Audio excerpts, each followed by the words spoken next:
East Bengal club এই summer উইন্ডোতে যে সবচেয়ে সক্রিয় ভূমিকা নেবে তা মোটামুটি পরিষ্কার। ইতিমধ্যেই শোনা গেছে একাধিক নাম, তার মধ্যে কয়েকজন নাকি নিশ্চিত হয়ে গেছেন। যেমন বিদেশিদের মধ্যে নাকি মেহেদী তালাল এবং দিমিত্রিয়স ডিয়ামান্টেগোসের সঙ্গে চূড়ান্ত আলোচনা সেরে ফেলেছে ইস্টবেঙ্গল। ভারতীয়দের মধ্যে ডেভিড লালন সাঙ্গার সঙ্গেও নাকি কথা হয়ে গেছে ইস্টবেঙ্গলের।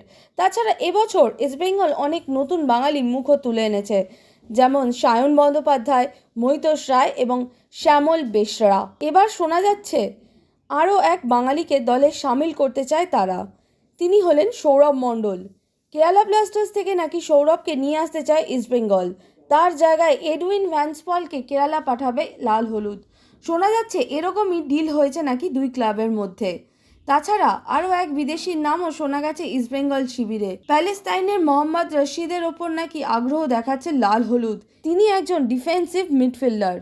2.2 কোটি টাকা তার মার্কেট ভ্যালু।